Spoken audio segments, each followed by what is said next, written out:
Magandang gabi sa inyong lahat. Lalong-lalo na sa mga libu-libong taga-subaybay ng Papa Dudut Stories. Tawagin niyo na lamang po ako sa pangalang Camira. 27 years old na ngayon at tubong Cagayan pero kasalukuyang naninirahan dito sa Antipolo City. Isa ako sa mga masusugid ninyong taga-subaybay at gabi-gabi akong nag-aabang ng mga magagandang storyang itinatampok ninyo. Papadudot lumaki ako sa hirap, nagtatrabaho bilang isang mayordoma ang aking ina. Hiwalay na sila ng aking ama dahil sumama na ito noon sa kabit ko. Wala na kaming balita sa dati naming padre di pamilya ng mga panahong yon.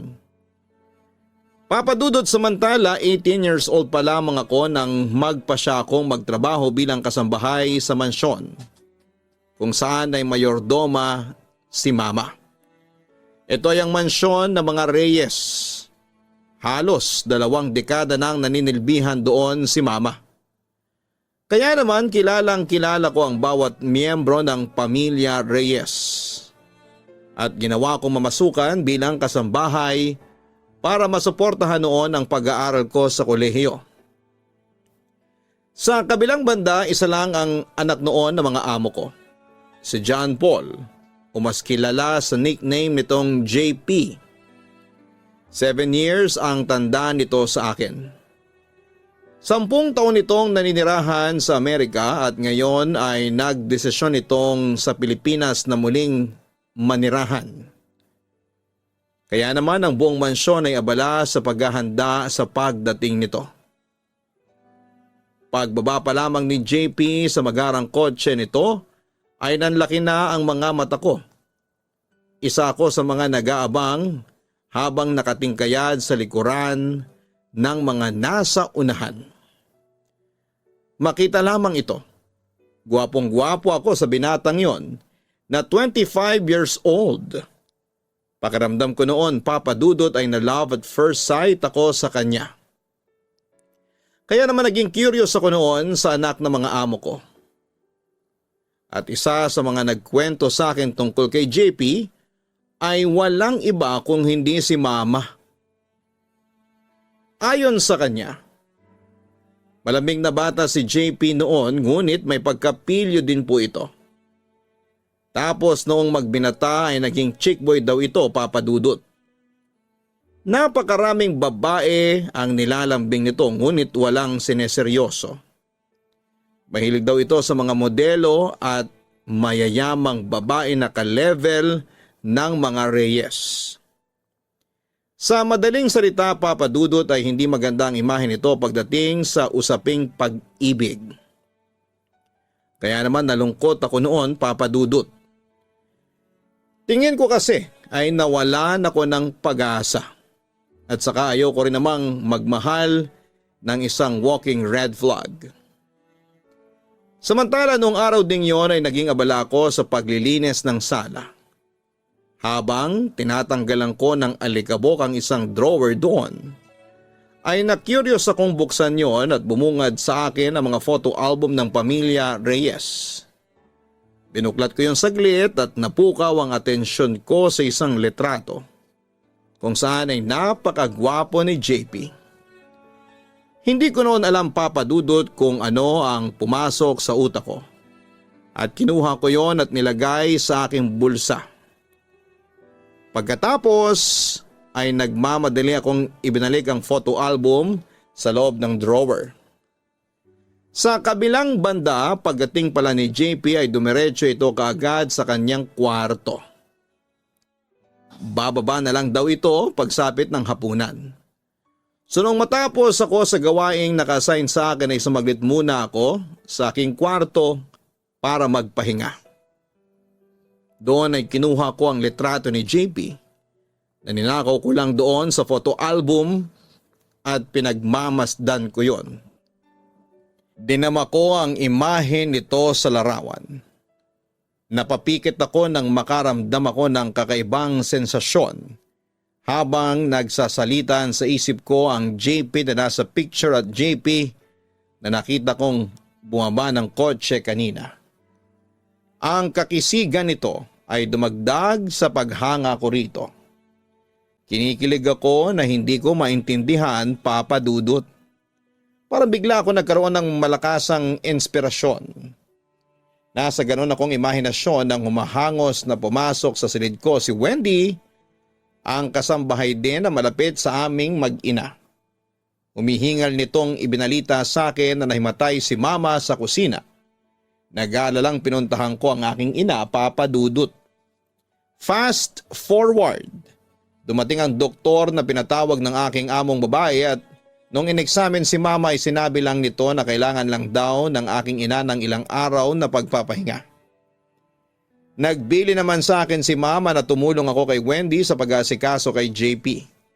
Batid ng lahat ng kasambahay na si Mama lang ang pinagkakatiwalaan ni JP sa mansyon noon pa mang bago ito umalis.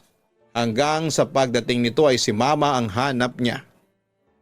Kaya ngayong may sakit ang mayordoma at dating yaya ni JP ay binigyan ako ng pahintulot ng aking among babae na siyang maging opisyal na tagalinis ng kwarto ni JP. Hindi nga nagtagal ay lumapit naman sa amin si JP para kumustahin si Mama. Pagkatapos noon ay pinakilala na ako ng amo ko sa kanyang uniko iho. Yang naman ako noon nang tinitigan ako ni JP mula ulo hanggang paa. Akala ko isisimangutan ako nito o susupladuhan pero nagkamali ako. Dahil ngumiti ito sa akin sabay kindat na para bang nagpapakyut sa akin. Kikiligin na sana ako noon, Papa Dudut, kasi naalala ko pala na isang walking red flag si JP. Pero napangiti din ako sa kanya bilang acknowledgement sa aking amo. Samantala, unang gabi pa lamang ni John Paul sa mansyon ay sinalubong na ito ng bumabahang alak. Hanggang sa umabot ng 1 linggo ang naging selebrasyon. Napapailing na lamang ako kay JP kasi alak pa rin ang hinahanap nito at hindi ang negosyo ng ama na dapat nitong pinag-aaralan.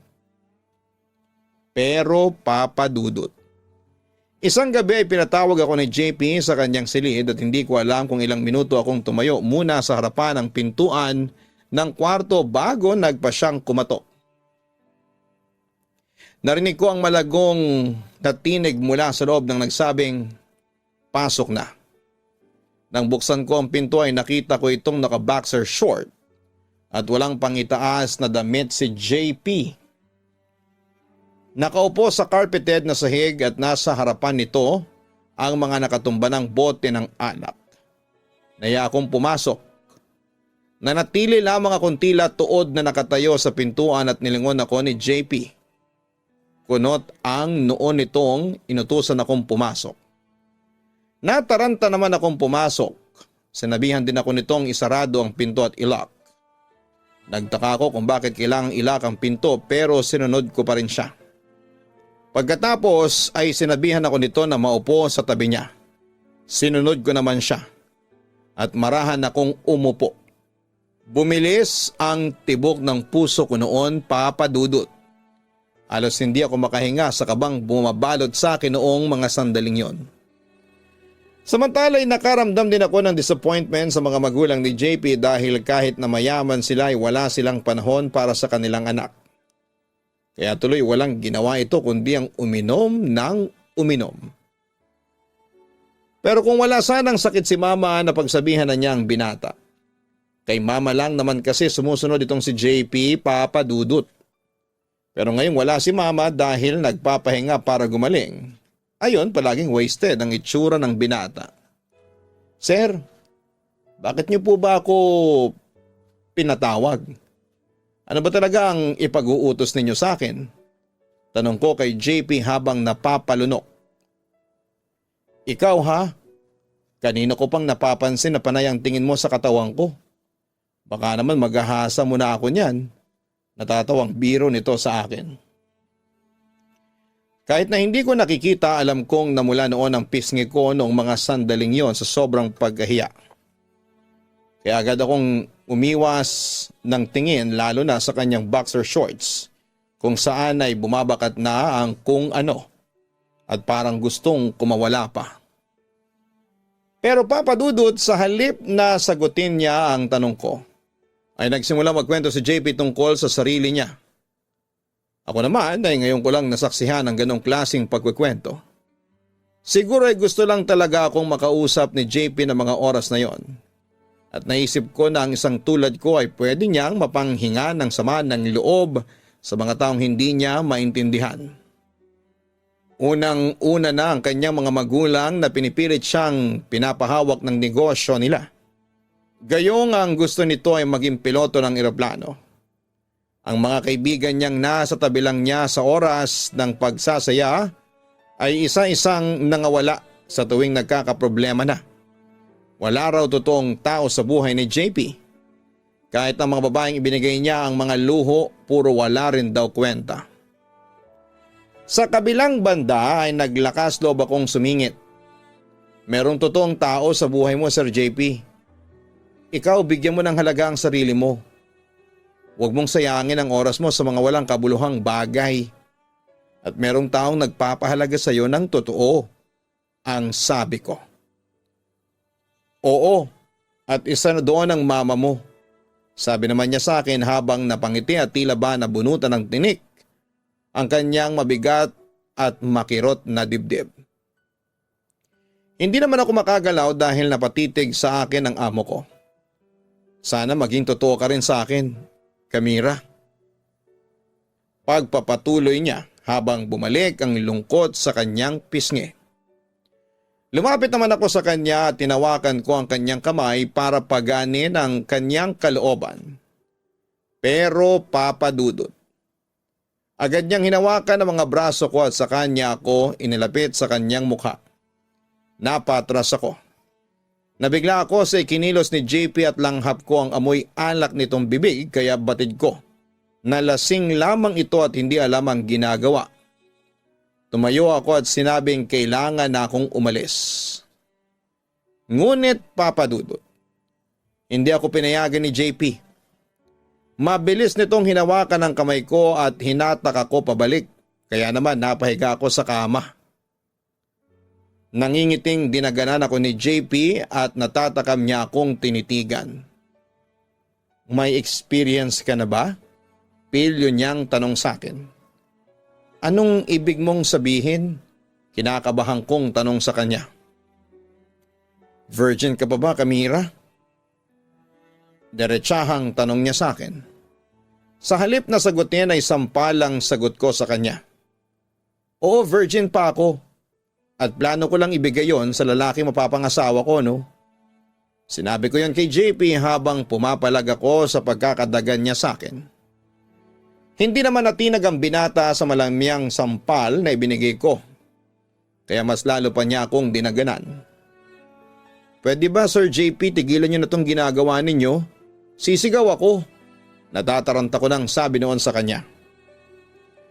Pero sa halip na makinig sa akin at pinagtawanan lamang niya ako. Hindi mo magagawa sa akin yan. Totoo pala talaga ang sinasabi ng mga babae mo na isa kang walking red flag. Nakaka-disappoint ka. Galit na sabi ko sa kanya habang sinusubukan kong makawala sa kanyang pagkakapatong sa akin. Ngunit hindi nagpatinag si JP sa akin, Papa Dudut. At sa halip ay napalunok pa ako ng maramdaman ang matigas na bagay na sumasagi sa kanyang harapan. Itinulak ko ang binata. Kahit ultimate crush ko ito ay ayaw kong maging isa lamang sa mga babae nito. Yun ang sinasabi ng isipan ko ngunit ang puso ko ay umaalma. Tumututol.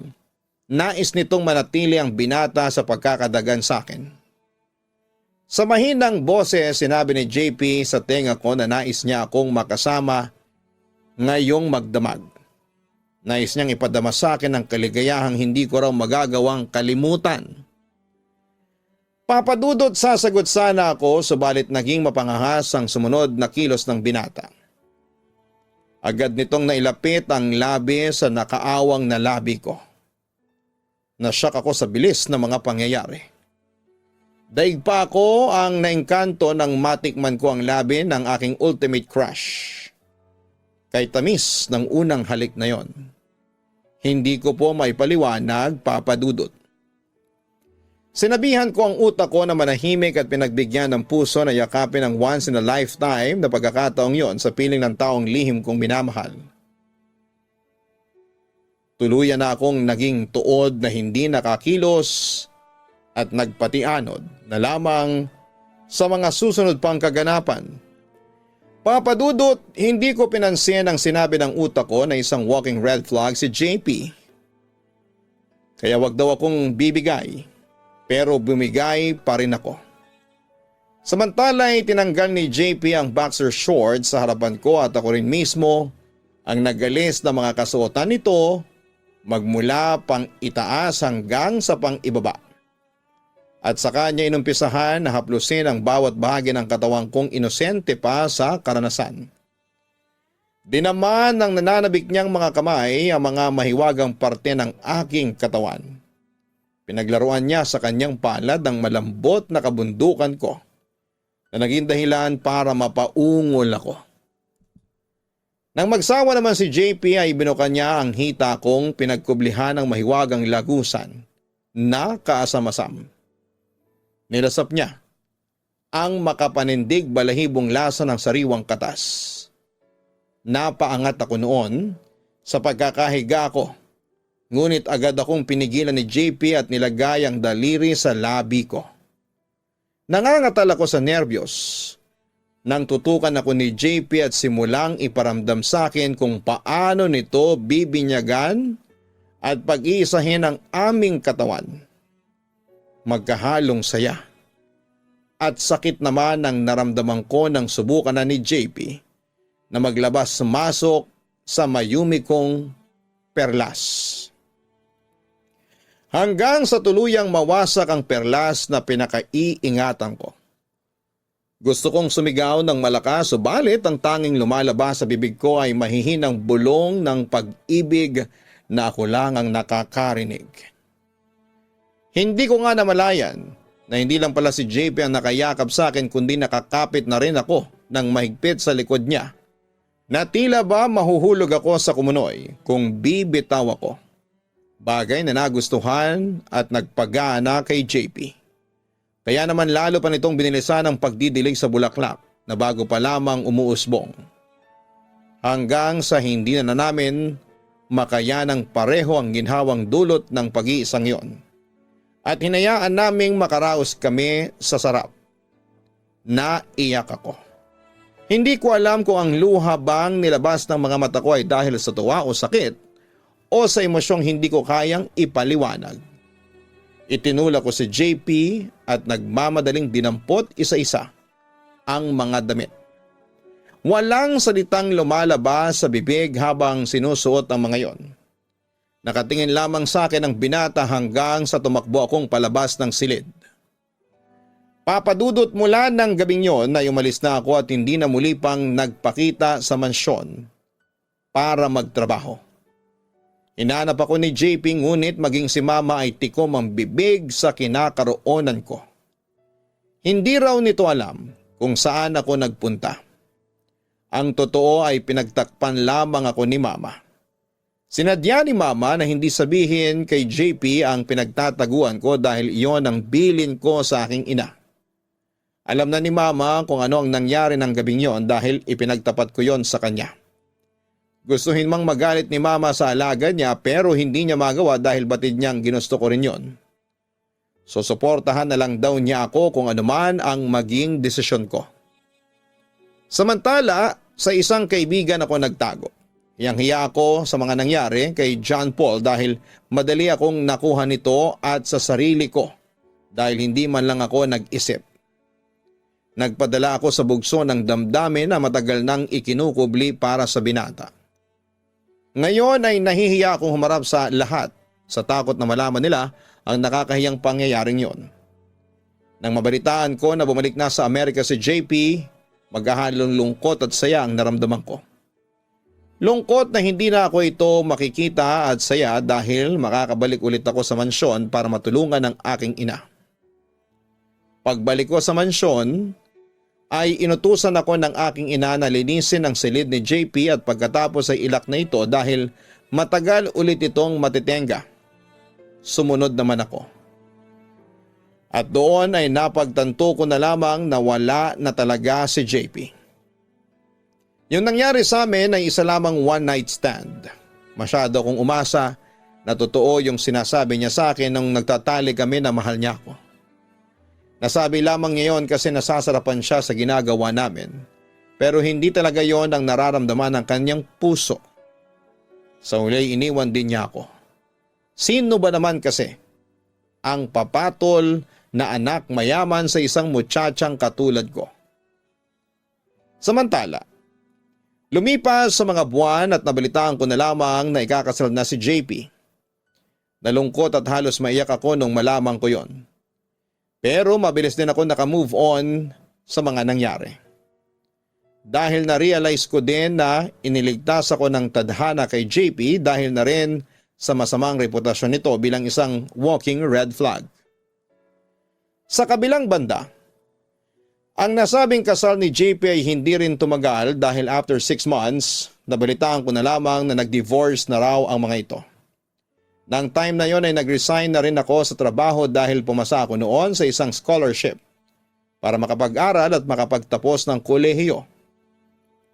At yun na nga papadudot, binago noon ang buhay ko dahil makalipas ang halos 5 taon ay nakatapos din ako ng pag-aaral. Architecture ang natapos ko. And guess what? Nakapasok pa ako bilang isa sa top board passers. Papadudot sa ngayon ay nagwo-work na ako sa isang firm dito sa Quezon City pero dito kami nakatira ni Mama sa Antipolo City. Nag-resign na rin si Mama bilang mayordoma ng mga Reyes at hindi ko na pinagtrabaho si Mama dahil kaya ko naman siyang sustentuhan. Pinagpahinga ko na lamang siya palagi dahil matanda na rin siya. With regards sa walking red flag, yes, ganon pa rin si JP. Hanggang ngayon. Noong nalaman niyang single pa ako ay panayang message niya sa akin sa Facebook at Messenger kahit pa ilang beses ko na siyang binak. Ewan ko ba bakit ang kulit-kulit pa rin ni JP hanggang ngayon. Pero papadudot kung tatanungin mo naman ako kung meron pa akong spark na nararamdaman para sa kanya. Sadly ay wala na. As a friend, pwede pa. Pero as a boyfriend or asawa, pass na lang muna ako. Ayoko sa lalaki yung walking red flag. Hindi naman sa choosy ako o maarte pero relasyon at pag-aasawa ng pinag-uusapan dito.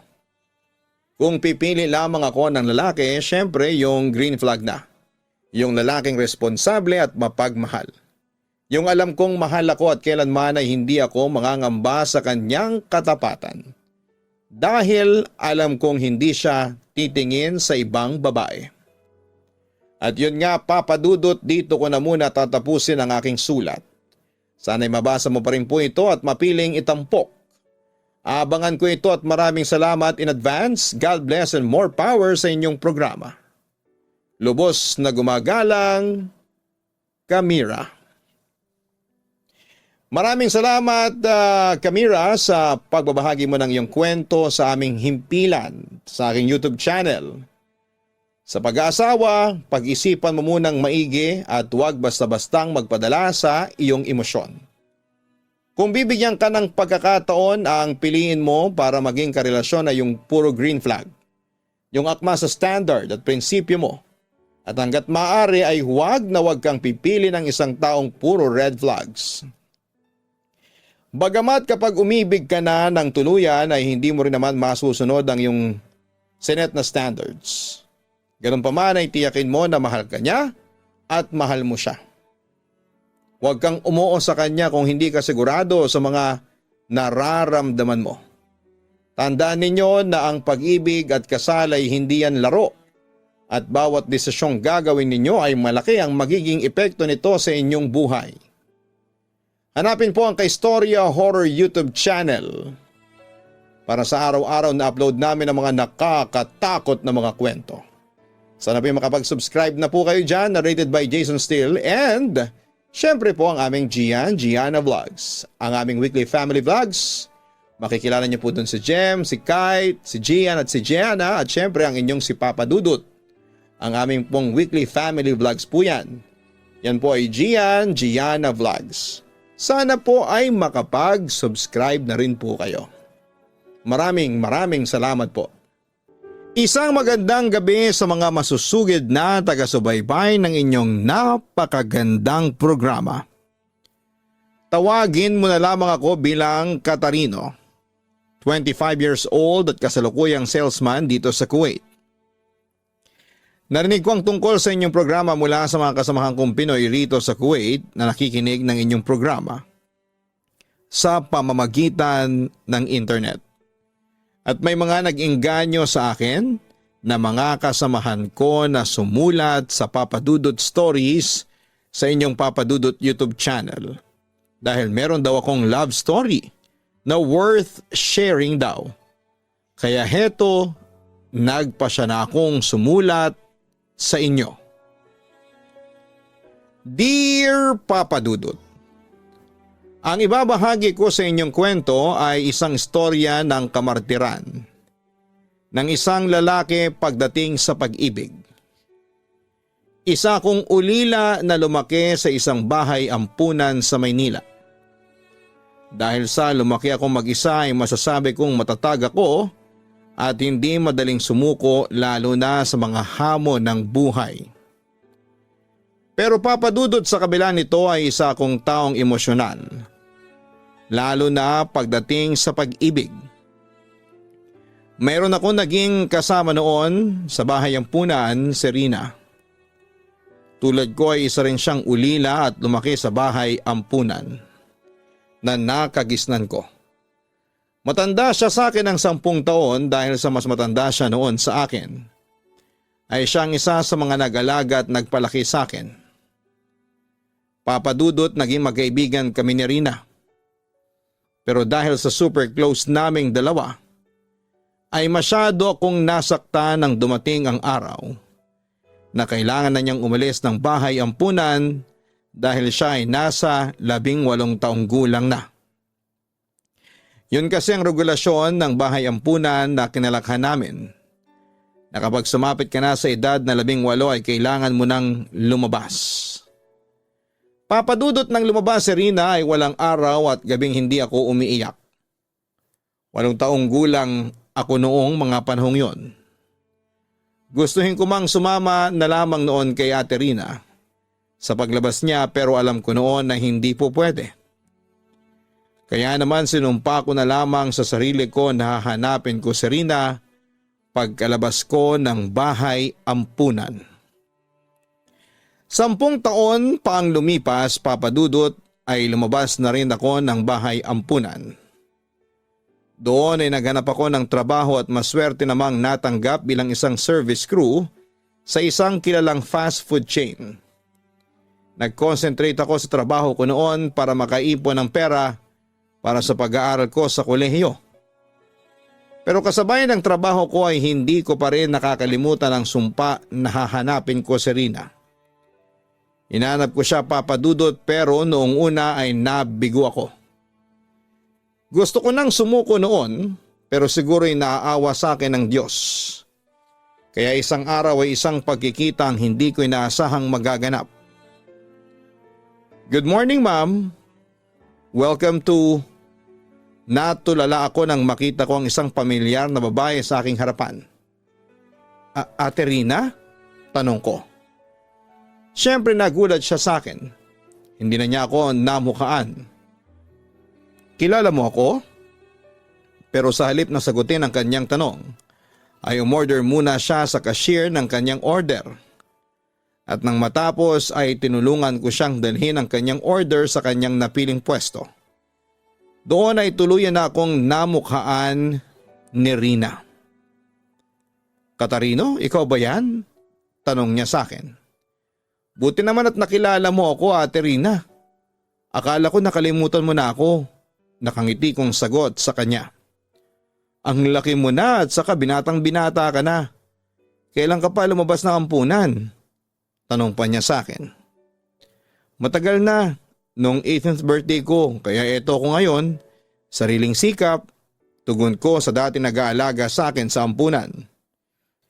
Biro mo parang kailan lang, ikaw yung pinakamalikot na bata sa hospisyo. Tapos ngayon binata ka na, nakangiting pagpapatuloy ni Rina. Natigilan ako saglit sapagkat sa kanyang mga ngiti muli akong nabighani sa kanyang angking kagandahan. Kumusta ka na, Katarino?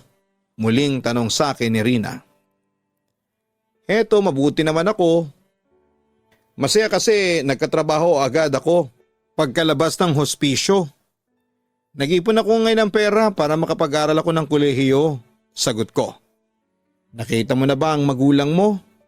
Hindi na ako umaasa na makikita ko pa yung mga tunay kong magulang, Ate Rina. Pagpapatuloy ko. Pagkatapos ay ako naman ang nangumusta sa kanya. Lumingon ako sa paligid at mukhang wala namang masyadong customer ang fast food chain na pinagtatrabahuhan ko. Kaya ayos lang kung makipagkwentuhan muna ako kina Rina. Pero pagbaling ko sa kanya, nabakas ko sa kanyang mukhang sobrang kalungkutan. Eto ako, sawi sa buhay, reply niya sa pangungumusta ko sa kanya. Dahil sa akin narinig ay na-curious ako. Paano ka naging sawi sa buhay? Ano ba nangyari sa iyo? Tanong ko sa kanya. Mahabang storya, Katarino. Basta simula nang umalis ako sa hospisyo, naging sawi na ako. Ewan ko ba? Mahirap palang buhay sa labas ng bahay ampunan. Kwento niya sa akin. Alam mo ba kung sino ang napangasawa ko? Nagulat ako sa kanyang tanong. Ha, may asawa ka na? Kung sabagay, ilang taon na rin ang lumipas simula na magkahiwalay tayo. Si Emil ang napangasawa ko. Sabay kaming lumabas noon sa hospisyo dahil nga pareho kaming 18 years old na noon. Pagkalabas namin siya na ang nakatuluyan ko. Kwento pa niya sa akin. Pero hindi naging mabuti ang buhay ko sa kanya. Hindi siya naging mabuting asawa sa akin. Hanggang ngayon pasakit pa rin siya sa buhay ko. Madalas kaming mag-away tapos kailangan ko lang nalaman na may kabit pala siya. Hi, Katarino. Nagkamali ako ng desisyon sa pagpili ko sa kanya bilang asawa. Nakakalungkot naman pala naging buhay mo. Sabi ko sa kanya na may simpatya. Ikaw may asawa ka na ba? Siya naman ang nagtanong sa akin. Halata ko sa mata niya ang interes sa buhay ko. Naku, wala pa. 18 pa lang ako at saka gusto ko munang makapagtapos ng pag-aaral bago ako mag-asawa at magtayo ng pamilya. Tugon ko. Siya nga pala, anong trabaho mo? Saan ka nagtatrabaho? Kasambahay ako. Day off ko ngayon. Nagpapalipas na ako ng oras dito kasi ayaw ko doon sa bahay. Puro problema sa asawa ko ang nadadatnan ko. Malungkot na reply ni Rina. Papadudot, hindi ko akalain na noong araw na yon ay muli kaming paglalapitin ng tadhana. Kaya sobrang katuwaan ko nang muli kaming magkita. Ang dami kong gustong ikwento sa kanya noon dahil matagal din kaming nagkawalay pero hindi sapat ang oras namin dahil may trabaho ako noon. Pero gumawa talaga ako ng paraan para muling mapalapit sa kanya. Una, hiningi ko sa kanya ang kanyang numero at doon ay madalas na kaming magpalitan ng text. Hanggang sa nag-decide kaming magkita tuwing bakanting oras namin. Kaya simula noon ay nanumbalik ang pagkakaibigan namin ni Rina. Doon ay naging masiyahin ulit ako. Marami tuloy ang nakapansin ng pagbabago ko tulad na lamang ng kaibigan kong si Rika. Mukhang masaya ka ngayon ha, Katarino. At saka napapansin ko, halos isang buwan ka ng kakaiba. As in kakaiba yung aura ng mukha mo. Hindi ka naman dating ganyan eh. Teka, ano ba?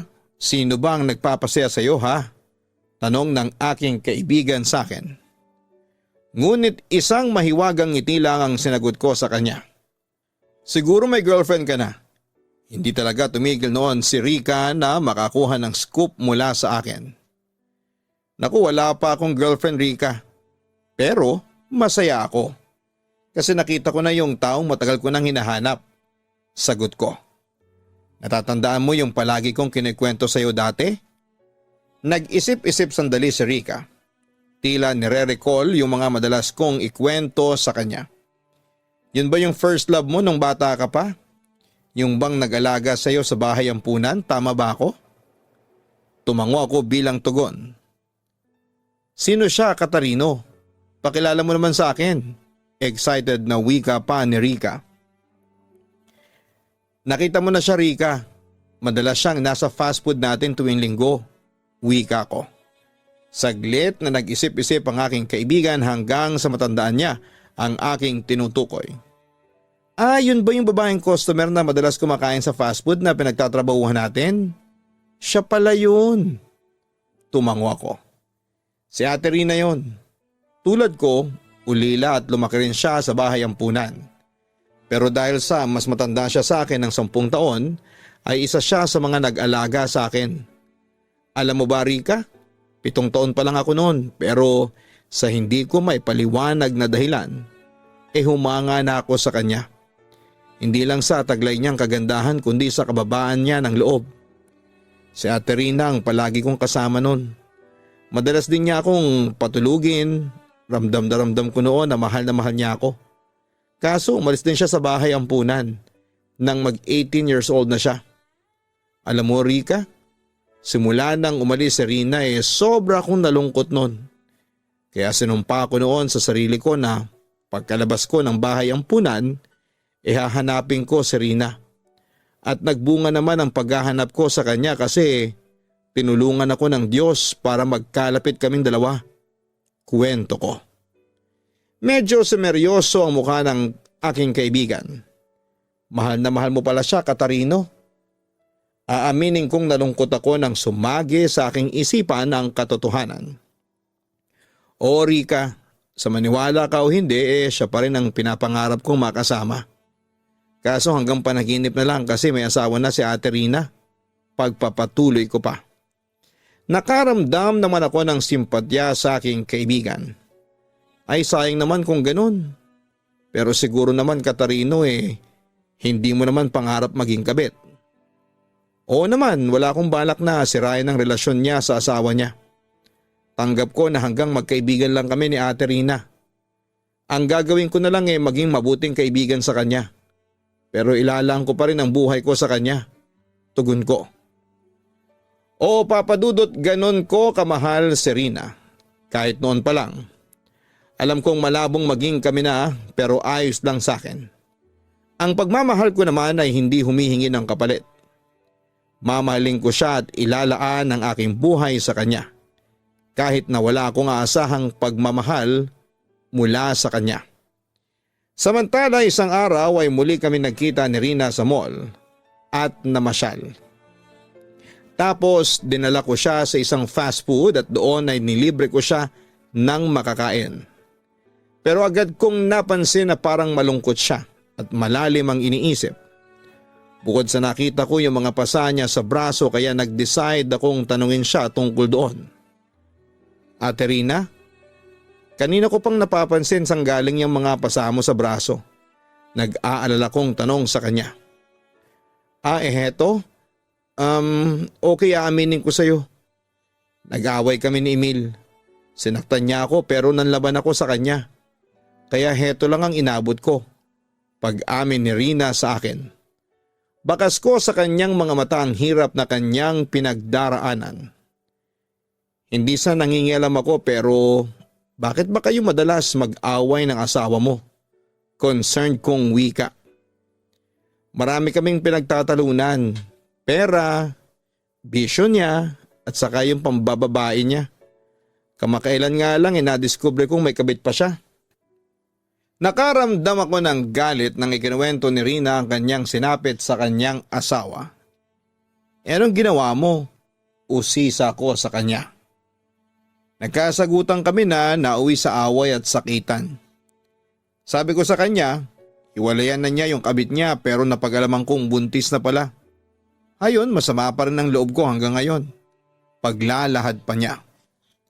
Ate Rina, bakit hindi mo na lang hiwalayan ang asawa mo? Naawa na kasi ako sa'yo. Puro na lang kasi pasakit yung hatid niya sa'yo. Naawang wika ko sa kanya. Hindi ko magagawa yon, Katarino, kasi mahal ko pa rin ang asawa ko. Malungkot niya ang pag-amin. Samantala, Papa Dudut, ay hindi ko mapigilan ang bugso ng aking damdamin sa pananakit ni Kuya Emil sa babaeng pinakamamahal ko. At Rina, ayaw kong sabihin sana ito pero hindi ba masyado kang nagpapakatanga? Tandaan mo, isang malaking katangahan ang kamartiran. Hindi ka na nire-respeto ng asawa mo. Bakit ka pa magpapakatiis sa isang taong walang galang sa'yo? At hindi na asawa ang tingin sa'yo? Ate Rina, maawa ka naman sa sarili mo, ang sabi ko sa kanya. Ewan ko ba, Katarino? Maski ako hindi ko rin maintindihan ang sarili ko. May mga pagkakataon na hindi na ako masaya kay Emil at gusto ko nang humiwalay. Pero madalas ay nananaig pa rin ang pagmamahal ko sa kanya. Sa totoo lang, nilayasan ko na nga siya minsan pero hindi ko rin kinaya kasi nga hindi ko kayang mawala siya sa tabi ko. Tawagin mo man akong tanga, Katarino, pero wala talaga akong magawa. Ang sabi pa ni Rina na handang magpakamartir alang-alang sa pag-ibig. Papa Dudut, hindi ko maitago ang pagkaawa noon kay Rina dahil hindi siya masaya sa piling ng asawa niya. Ramdam na ramdam ko ang pasakit niya. Bukod kasi sa babaero at mabisyo ang napangasawa niya ay madalas siyang saktan at pagbuhatan ng kamay nito. Nang mga panahong yon ay gusto kong ipayo sa kanya na hiwalayan na niya ang asawa niya at sa halip ay sumama na lamang sa akin sapagkat ako ang tunay na nagmamahal sa kanya. Pero Papa Dudut, kahit na ilang beses saktan si Rina ng asawa niya ay mahal pa rin niya ito. Kaya lihim akong nasasaktan noon. Samantala isang araw ay nalaman ko kay Rina ang katotohanan na siyang nagpadurog ng puso ko. Siguro hanggang dito na lang ang pagkikita natin. Panimula niya. Tatapatin na kita.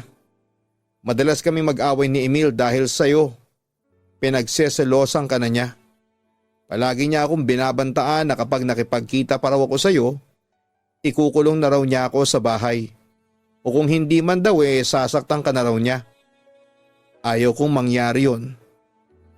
Pero Ate Rina, hindi ba may ibang babae na siya? Hindi ka mahal ng asawa mo. Kung mahal ka niya, hindi ka niya sasaktan at hindi ka niya ipagpapalit sa ibang babae. Sa puntong yun ay hindi ko na maitago sa kanya ang tunay kong nararamdaman, kaya niyakap ko siya ng mahigpit. Ngunit mas pinili niyang kumawala sa aking pagkakayakap. Katarino, kaibigan kita at malaki ang pasasalamat ko sa mga tulong mo sa akin. Yun nga lang nakukonsensya ako kasi nagiging pampagulo ako sa buhay mo. At saka ayaw kong mapahama ka. Katarino, sige na, aalis na ako. Pagkatapos ay nagtangka na siyang umalis, ngunit agad ko siyang napigilan. Alam mo ba, matagal akong nangulila sa iyo simula nang umalis ka sa hospisyo. 10 taon kong hinintay ito. 10 taon na kong umasa na sana'y magkita pa ulit tayo. Alam mo ba, pagkatapos nung umalis ka doon, sinumpa ko sa sarili ko na kapag dumating ang araw na ako naman ang lalabas ng hospisyo ay hahanapin kita. At heto, naawa sa akin ng Diyos at siya na mismo ang naglapit sa ating dalawa. Ate Rina, nang magkita ulit tayo, pinangako ko sa sarili ko na hindi kita iiwan at ibubuhos ko sa iyo ang buong buhay ko. Hindi ko hahayaan na magkahiwalay pa tayong dalawa. Ate Rina, mahal na mahal kita. Yon ang paglalahad ng aking tunay na nararamdaman. Napatingin lamang sa akin si Rina at naiiyak. Nararamdaman kong meron siyang pagmamahal para sa akin. At yung sinasabi niyang pagmamahal sa asawa niya, nasasabi lang niya yon bunga ng kanyang malaking takot na nasa loob ng kanyang dibdib. Hanggang sa nagsalita na rin siya. Bata ka pa, Katarino. Marami ka pang makikita na higit pa sa akin. Pagkatapos noon ay muli akong iniwan ni Rina sa gitna ng kawalan. Papadudot yon ang isa sa mga pangyayaring napakasakit talaga sa puso ko. Hindi ko noon matanggap na muli akong iniwan ni Rina para sa kanyang asawa. Masakit sa akin kasi hindi man lang napansin ni Rina ang pagmamahal ko sa kanya. Na ito-turn down lang niya ako sa huli. Papa Dudut, sinubukan kong habulin noon si Rina. Ipinakita ko sa kanya na hindi ako madaling sumuko. Pero wala pa rin nangyari sa mga paghabol at pagmamakaawa ko sa kanya. Na wag niya akong iwanan dahil hindi ko rin napigilan si Rina na lumayo ng tuluyan sa akin at sumama sa taong minamahal niya. Papa Dudut, simula nang iwanan ako ni Rina sa pangalawang pagkakataon, ay nanumbalik ang mga kalungkutan ko. Nawala ang sigla ko. Agad yung napansin naman ng mga kaibigan ko kaya madalas nila akong tulungan at bigyan ng advice. Pero Papa Dudut, kahit na anong gawin ko noong pag-move on, ay hindi ko makalimutan si Rina at sa pagdaan ng araw ay mas lalo akong nangulila sa kanya. Ilang araw, linggo at buwan ang lumipas. Pero pakiramdam ko ay taon ang lumipas. Papa Dudut, napabayaan ko noon ang sarili ko at halos naging negatibo na ang pananaw ko sa buhay. Samantala isang gabi ay hindi na nakatiis ang aking kaibigan si Rica at nagpa siyang samahan ako sa pighating nararanasan ko. Hanggang ngayon pa rin ba, Serena pa rin ang laman ng utak mo? Naman, iniwan ka na nga nung tao ang sabi ni Rica sa akin. Katarino, kailan mo ba matatanggap na kaibigan o kapatid lang ang turing sa'yo ni Rina? Maraming babae sa mundo, tapos magkakagusto ka lang sa babaeng may asawa pa. Ngunit nanatili lamang akong walang kibo dahil ng mga oras na yon ay lumilipad ang isip ko sa kawalan. Katarino, heto pa yung kaibigan ha. Bakit hindi mo buksan ang puso mo sa iba? Hindi ko naman sinasabi na itigil mo ang pagmamahal mo kay Rina. Pero hayaan mong may pumasok na iba dyan sa puso mo. Hayaan mong tumibok yan sa ibang babae at hindi lang kay Rina. Malay mo kasi baka mas may better na babaeng nakalaan para sa'yo. Baka malay mo nasa tabi-tabi lang yung girl na yon. Payo niya sa akin. At sino naman ang babaeng yon ha? Ikaw? Tanong ko. Napangiti ako ng slight dahil sa totoo lang ay normal lang sa amin ni Rica ang mag-asaran. Natawa ang aking kaibigan sa akin. Uy, may nahimik ka nga dyan. Siyempre hindi ako yun. At saka pwede ba hindi kita type? Kung magiging tayo parang incest ang mangyayari sa atin. Deny pa nito. Sa totoo lang, Papa Dudut, si Rica ang isa sa mga nagpapasaya sa akin lalo na sa mga panahon o sitwasyong malungkot ako. Siyang dahilan kaya ako napapangiti kahit na madalas ay depress ako dahil sa buhay. Kapag kasama ko siya, nawawala ang pagod at lungkot ko sa katawan. Samantala'y dumating ang araw at isang tawag sa aking cellphone ang aking natanggap. At laking gulat ko nang marinig ko si Rina sa kabilang linya. Umiiyak siya at humihiling na makipagkita ako sa kanya.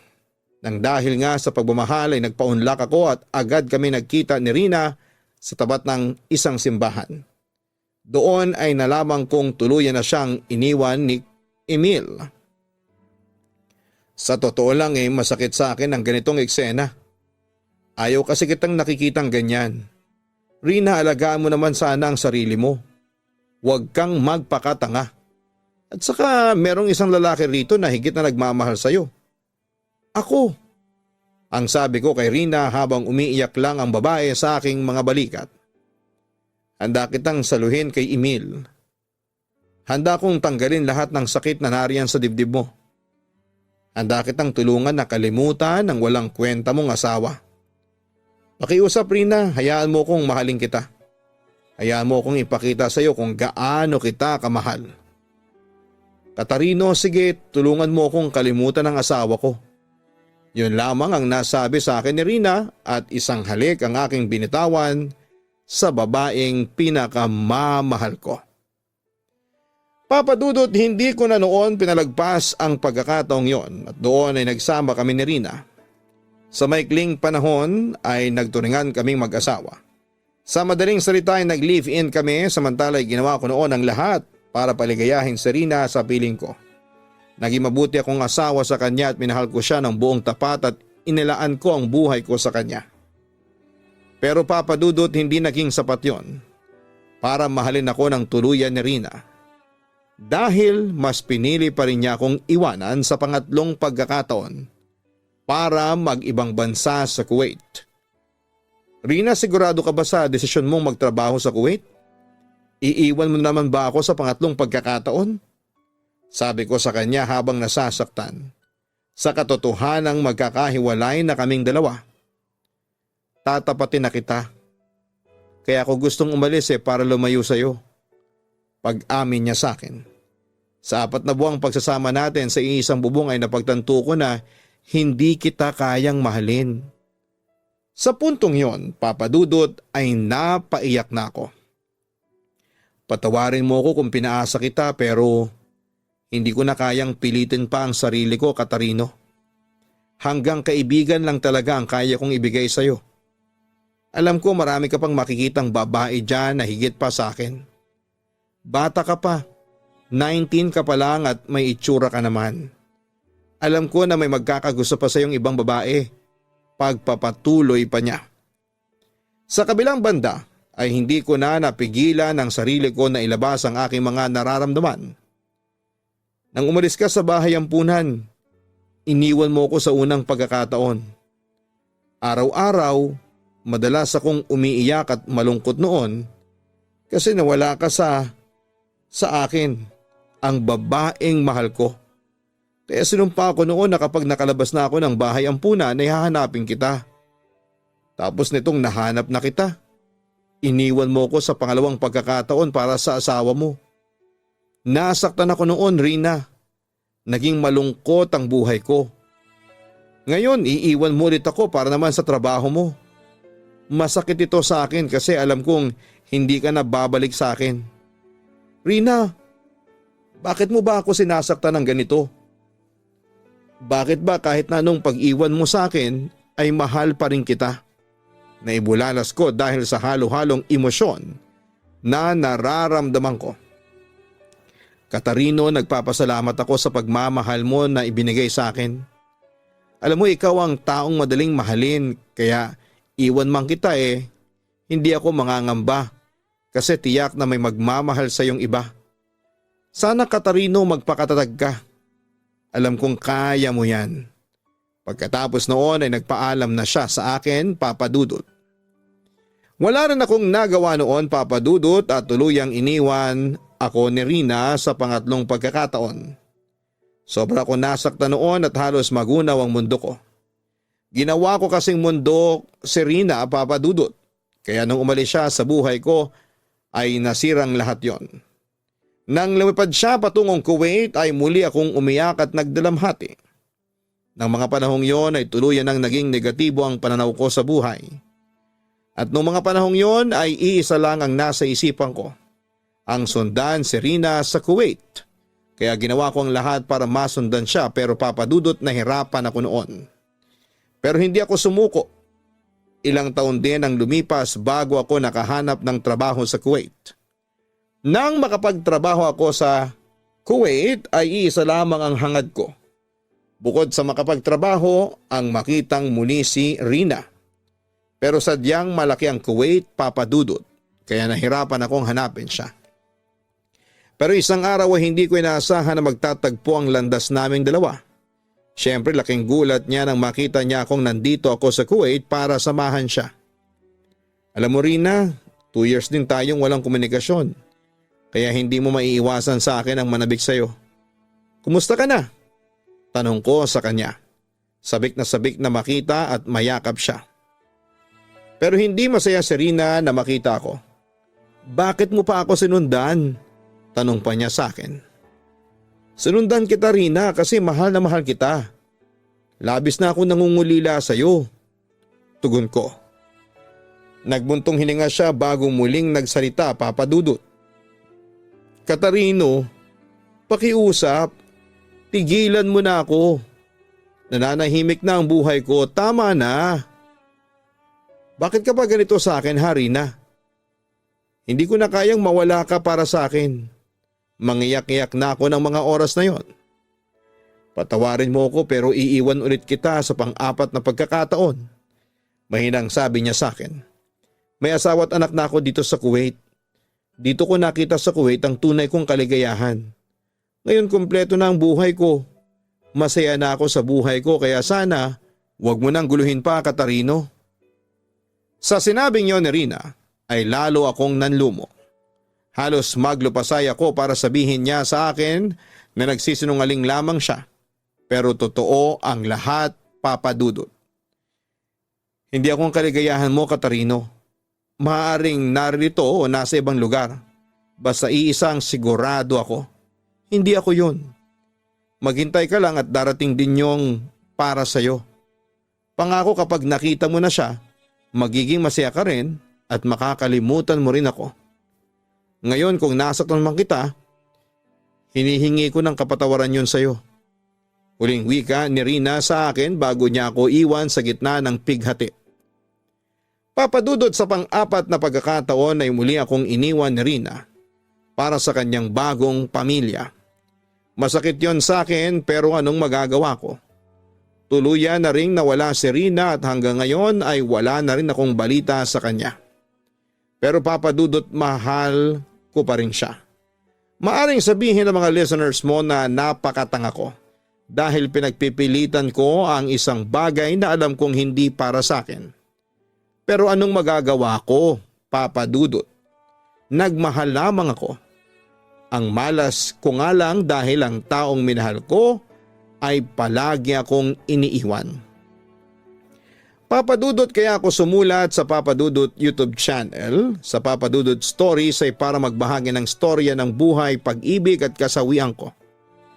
Hindi ako hihingi ng payo kasi kahit na anong sabihin ng mga listeners mo ay patuloy ko pa rin mamahalin si Rina. At patuloy pa rin akong umaasa na isang araw ay mamahalin din niya ako tulad ng pagmamahal ko sa kanya. Di ako nasasabihin ng mga listeners mo na baliw ako at tanga. Pero okay lang sa akin. Kasi sa pagkakaalam ko ay hindi masamang magmahal. Papa Dudut, hanggang dito na lamang ang sulat ko at muli pasensya po sa istorbo. Pero alam ko na merong mga makaka-relate sa istorya ng buhay ko. Yun lamang at maraming salamat sa inyong lahat na bumubuo ng Papa Dudut YouTube channel sa Papa Dudut Stories. Lubos na gumagalang, Katarino. May mga tao talaga na labis magmahal. Hindi yun masama, ngunit kapag ikaw ay nagmahal ng labis, siguraduhin mo na may sapat ka pa ring pagmamahal at respeto sa iyong sarili. At palagi rin nating tatandaan na hindi masamang magmahal ng taong hindi ka kayang mahalin. Pero huwag kang maghintay ng kapalit sa kanya nang sa ganon ay hindi ka masaktan sa huli. Huwag mong ipilit sa kanya na mahalin kanya dahil ang tunay na pag-ibig ay kusayang dumarating. Kusayang nararamdaman. Ang isang pinilit na pag-ibig ay hindi matatawag na pag-ibig, kundi isa lamang itong self-gratification. At tanggapin din natin na may mga sitwasyon talaga na mahal mo ang isang tao pero hindi kayo ang nakatadhana para sa isa't isa. Yung nagmamahalan kayo at the wrong place and at the wrong time. Kapag ang pag-ibig natin ay alam mo nang hindi uukol, simulan mo nang tanggapin ang katotohanan at matutong ibaling sa ibang bagay ang iyong puso't atensyon. Huwag mong ilugmok ang sarili mo sa pighati at pagdurusa kung may paraan naman para makaahon at makaiwas. Tandaan, love respects. Hindi lang sa taong mahal mo kundi pati na rin para sa sarili mo. Muli maraming salamat, Katarino, sa pagbabahagi mo ng iyong kwento sa Papa Dudut YouTube channel. Sa Papa Dudut Stories. Sana'y maging maayos na ang kalagayan mo at sana'y dumating din sa iyo ang realization na kailangan mong bitawan ang mga bagaheng alam mong hindi na nakakatulong sa iyong buhay at pagkatao. God bless sa iyo.